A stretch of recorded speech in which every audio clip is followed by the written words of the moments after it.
Hello, dear students. Today we are going to discuss another colligative properties, that is depression in freezing point. Depression in freezing point.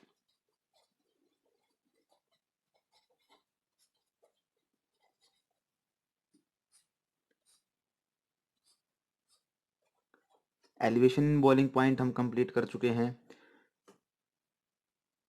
Similarly जो आपका depression in freezing point है वो जो आपका elevation in boiling point है same रहेगा।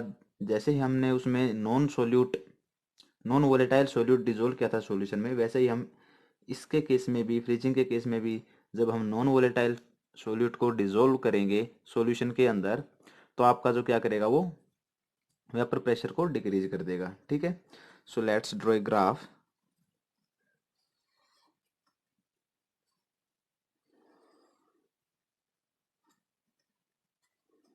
ये आपका टेम्परेचर वेरी करेगा, इस साइड आपका वेपर प्रेशर वेरी करेगा। ठीक है, सो हम प्योर सोलवेंट का ग्राफ ड्रॉ करते हैं।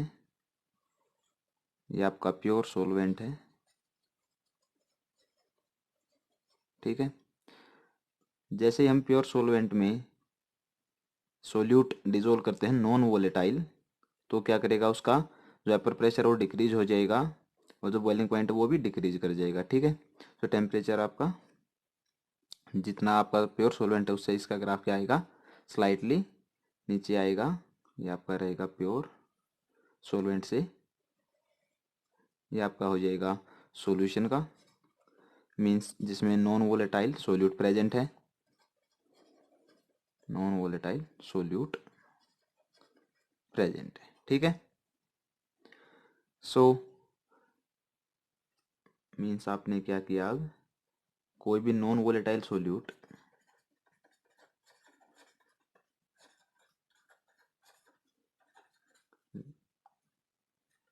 डिजोल्व किया आपने सॉल्यूशन में, सॉल्वेंट में, जिससे आपका क्या हुआ, vapour pressure of solution decreases. ठीक है, का वेपर प्रेशर डिक्रीज हो जाएगा। ठीक है, सो हम बात करें यहाँ पे फ्रीजिंग पॉइंट की, तो फ्रीजिंग पॉइंट देखेंगे क्या है, डिफाइन करेंगे फ्रीजिंग पॉइंट को। Freezing point, it is the temperature at which the vapor pressure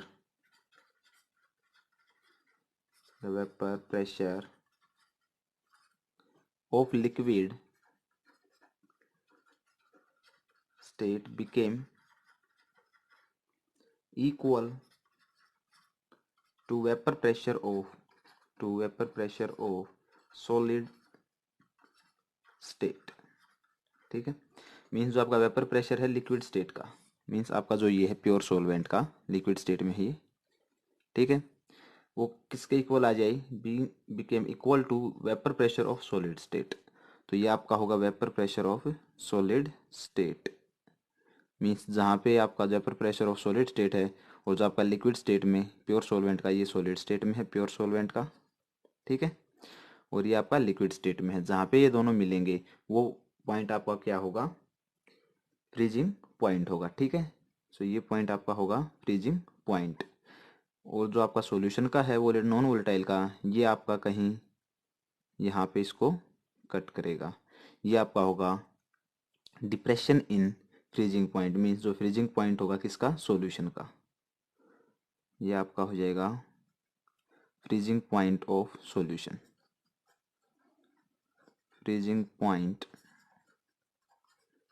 of solution, similarly ये आपका हो जाएगा फ्रीजिंग पॉइंट ऑफ आपका प्योर सॉल्वेंट का, freezing point of pure solvent. ठीक है, तो freezing point of pure solvent को हम डिनोट करेंगे टी नोट एफ से, वो जो आपका सॉल्यूशन का है उसको हम करेंगे टी एफ से, ठीक है। वो जो इन दोनों के बीच आएगा आपका डेल्टा टी एफ, ये आपका होगा डिप्रेशन इन फ्रीजिंग पॉइंट। जो आपका ये रहेगा डेल्टा टी एफ, ये रहेगा depression in freezing point, depression in freezing point.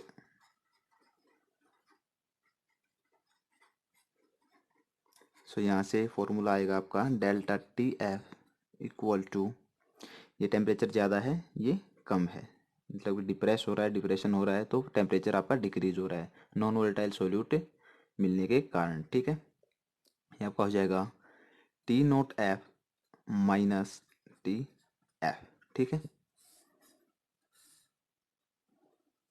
तो डेल्टा टी एफ आपका डिप्रेशन इन फ्रीजिंग पॉइंट है, वो है आपका freezing point of pure solvent minus freezing point of solution, ठीक है। Experimentally, so experimentally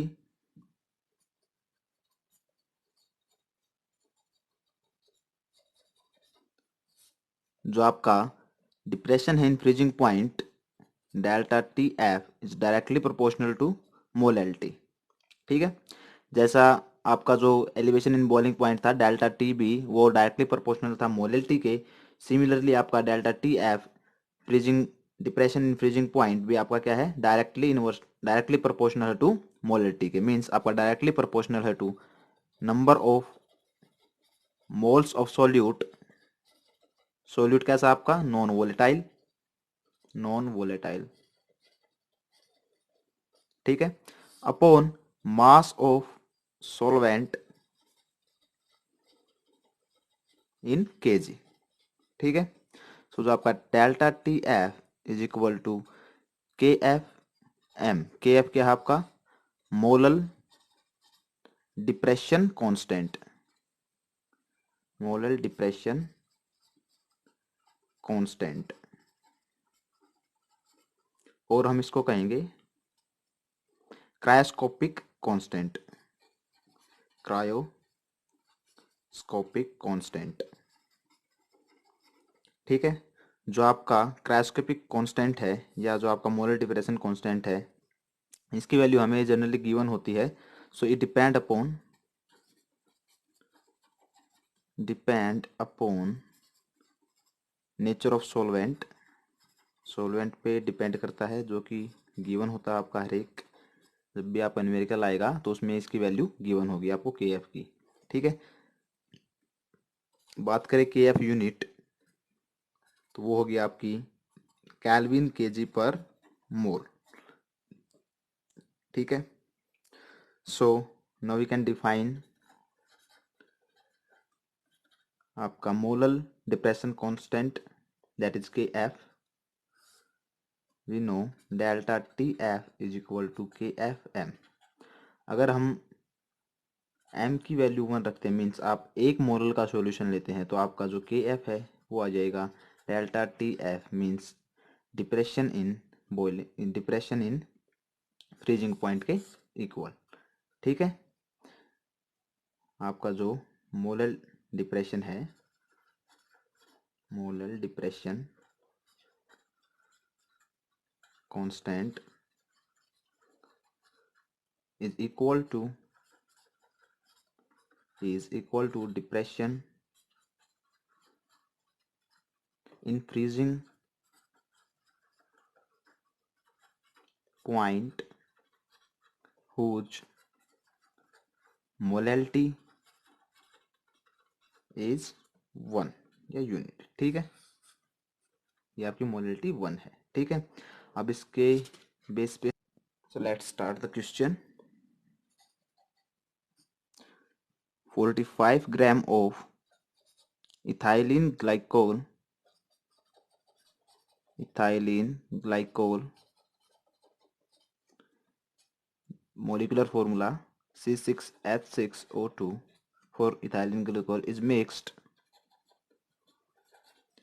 with 600 gram of water, ठीक है। ये आपका सॉल्वेंट हो गया, ये आपका सॉल्यूट हो गया नॉन वोलेटाइल, ठीक है। Calculate a part delta T F means depression in freezing point B आपका टी एफ जो कि आपका फ्रीजिंग पॉइंट ऑफ सॉल्यूशन है, फ्रीजिंग पॉइंट ऑफ सॉल्यूशन। ठीक है, सो एक को सोल्व करते हैं पहले। डेल्टा टी एफ मीन्स जो आपका डिप्रेशन इन फ्रीजिंग पॉइंट है वो रिलेटेड है आपका मोलैलिटी से। Delta T F is related to molality. ठीक है, सो नंबर ऑफ मोल्स हमें निकालने पड़ेंगे नॉन वोलेटाइल सोल्यूट के एंड H2O के। So N number of moles of C6H6O2 ethylene glycol will be equal to 45 gram mass given है, molecular mass 62 gram per मोल।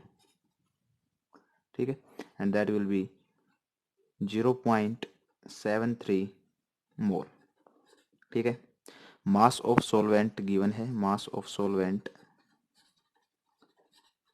हमारा आ जाएगा 600 ग्राम, केजी में लेके आना हमें, ग्राम में दे रखा है तो इसको हम केजी में कन्वर्ट कर लेंगे, 1000 gram per KG, that will be 0.6 KG.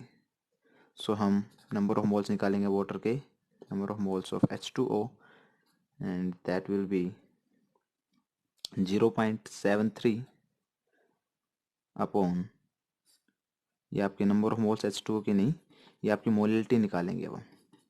ठीक है, मोलैलिटी आ जाएगी आपकी, क्या चाहिए हमें, number of moles of solvent के हमें चाहिए नहीं, हमें क्या क्या चाहिए, number of mole of solute के नंबर ऑफ मोल्स चाहिए जो कि हमारे पास हैं 0.73 and mass of solvent in KG that will be 0.6 KG. ठीक है, सो इट विल बी, ये आपके मोल्स हैं तो आपकी मोलैलिटी हो जाएगी 1.2 मोल पर केजी। ठीक है, so we know that delta T F is equal to आपका molal depression constant K F and molality. हमारे पास मोलैलिटी की वैल्यू हमने निकाल ली है, डेल्टा टी एफ निकालना है, के एफ की वैल्यू गिवन है आपको, के एफ जो आपका मोलल डिप्रेशन कांस्टेंट है वो है आपका 1.86 केल्विन केजी पर मोल। ठीक है, ये आपका गिवन है, सो हम वैल्यू पुट करेंगे 1.86 केल्विन केजी पर mole into 1.2 mole per KG, and the result is 2.2 kelvin. So आपका डेल्टा टी एफ 2.2 केल्विन आ जाएगा। अब हमें निकालना है freezing point of solution that is T F. B part, calculate freezing point of solution that is TF. We know delta TF is equal to 2.2 kelvin, ये हमने calculate कर चुके हैं हम। T naught F is equal to 273.15 kelvin, आपका जो freezing point of pure solvent है वो 273.15 केल्विन है। So we can calculate TF। So delta TF is equal to T node F minus TF. From here TF is equal to, हम substitute कर देंगे values को, 273.15 kelvin minus 2.2 kelvin and that will B 270.95 kelvin. आपका TF भी calculate हो गया है, delta TF भी। ठीक है।